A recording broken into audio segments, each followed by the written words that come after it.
Hi friends, welcome to our channel. నువ్వుంటే నా జతగా సీరియల్ నెక్స్ట్ ఎపిసోడ్లో ఏం జరగబోతోందో ఈ వీడియోలో చూసి తెలుసుకుందాం. మిథునని ఇంటి లోపలికి తీసుకువచ్చిన శారద అసలేం జరిగింది అని తెలుసుకోవడానికి ఈ వీడియోని స్కిప్ చేయకుండా ఎండ్ వరకు చూసేయండి. దేవ తిరిగి వెళ్ళిపోయిన తర్వాత ఆదిత్య మిథునతో ఇలా అంటూ ఉంటాడు. చూసావా మిథున, ఇతను కూడా ఎలా మాట్లాడుతున్నాడో. అతను నీ మెడలో ఉన్న తాలికే విలువనివ్వలేదు. ఇంకా నీకెలా విలువనిచ్చి తన ఇంటిలోనికి రానిస్తాడని అనుకుంటున్నావు? ఇలాంటి వాళ్ళతో నువ్వెలా ఉండగలుగుతావు మిథున? నాతో వచ్చే మిథున, మనిద్దరం పెళ్లి చేసుకుందాం. నిన్ను నేను మహారాణిలాగా చూసుకుంటాను అని అంటాడు. అప్పుడు మిథున, ఆదిత్య ప్లీజ్, నాకు ఆల్రెడీ పెళ్ళైపోయింది. అది కూడా సాక్షాత్తు ఆ పార్వతీ పరమేశ్వరుల గుడిలో జరిగింది. ఈ తాళి విలువ ఇప్పుడు ఎవరికీ తెలియకపోవచ్చు, కానీ ఏదో ఒకరోజు వాళ్ళే ఈ తాళి విలువని తెలుసుకొని వాళ్ళు అన్న మాటలకి పశ్చాత్తాపం పడతారు. ముందు నువ్వు ఇక్కడి నుంచి వెళ్ళిపో ఆదిత్య అని అంటుంది. అప్పుడు ఆదిత్య, నిన్ను ఇలా వదిలేసి ఎలా వెళ్ళగలను మిథున అని అంటాడు. అప్పుడు మిథున, ఆదిత్య నేను నీకు ముందే చెప్పాను, నువ్వు ఇలా చేస్తూ నన్ను ఇంకా బాధ పెట్టొద్దు ఆదిత్య ప్లీజ్ అని అంటుంది. అప్పుడు ఆదిత్య, సరే మిథున, నువ్వు చెప్పినట్టుగానే వెళ్ళిపోతాను, కనీసం ఈ గొడుగైనా తీసుకో అని అంటాడు. అప్పుడు మిథున, ఏం అక్కర్లేదు, నీతోనే తీసుకెళ్ళు అని అంటుంది. అప్పుడు ఆదిత్య తనకి వెళ్ళాలని లేకపోయినా కానీ మిథున తన వల్ల బాధపడుతుందని అక్కడి నుంచి వెళ్ళిపోతాడు. మిథున అలాగే వర్షంలో తడుస్తూ అక్కడే నిలబడుతుంది.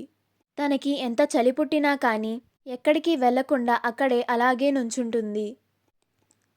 ఉరుముల శబ్దానికి శారద నిద్ర లెగుస్తుంది.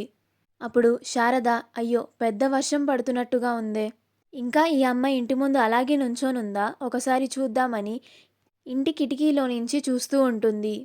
అప్పుడు మిథున అలాగే ఆ వర్షంలో నుంచొని ఉండడం శారద చూస్తుంది. అప్పుడు శారద, ఏంటి అమ్మాయి ఇంత పెద్ద వర్షం పడుతున్నా కానీ అలాగే నుంచునుంది, ఎందుకని ఈ అమ్మాయి ఇలా ప్రవర్తిస్తోంది, ఎవరు ఎంత చెప్పినా కానీ వినకుండా ఎందుకని ఇంత మొండిగా ప్రవర్తిస్తోంది, అయినా ఈ అమ్మాయి కన్నవాళ్ళు కూడా ఈ అమ్మాయిని పట్టించుకోకుండా వదిలేశారు. పాపం ఏ తల్లి కన్నబిడ్డో ఇంతలాగా కష్టాలు పడుతుంది అని ఒక తల్లి స్థానంలో ఆలోచించి మిథున గురించి చాలా బాధపడుతూ ఉంటుంది. ఒక ఆడదానిగా ఆ అమ్మాయి పడుతున్న కష్టం చూస్తుంటే నాకు చాలా బాధగా ఉంది, కానీ ఏం చేయగలను, ఏమీ చేయలేని పరిస్థితి నాది అని అనుకుంటూ బాధపడుతూ ఉంటుంది. కొంచెం సేపటికి వర్షం ఆగిపోతుంది. అప్పుడు మిథున, అమ్మయ్య ఈ వర్షం ఆగిపోయింది, కానీ ఈ చల్లగాలికి చాలా చలేస్తుంది అని తన చీర కొంగుని కప్పుకొని అక్కడే అలాగే నుంచుంటుంది. తెల్లవారుజామున కొంతమంది రౌడీలు సత్యమూర్తి ఇంటివైపుగా వెళ్తూ మిథునని చూస్తారు. అప్పుడు ఒక రౌడీ, ఎవర్రా ఈ అమ్మాయి, భలే ఉంది, అయినా ఈ అమ్మాయి ఇక్కడేం చేస్తుందిరా అని అంటాడు. అప్పుడు వాళ్ళ మనిషి, అనా ఈ అమ్మాయి మెల్లోనే ఆ దేవగాడు గుళ్ళో తాళిగట్టాడు అని అంటాడు.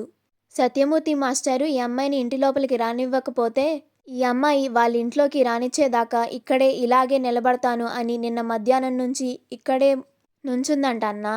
నిన్న కాలనీ వాళ్ళంతా ఈ అమ్మాయి గురించి చాలాసేపు మాట్లాడుకున్నారు అని అంటాడు.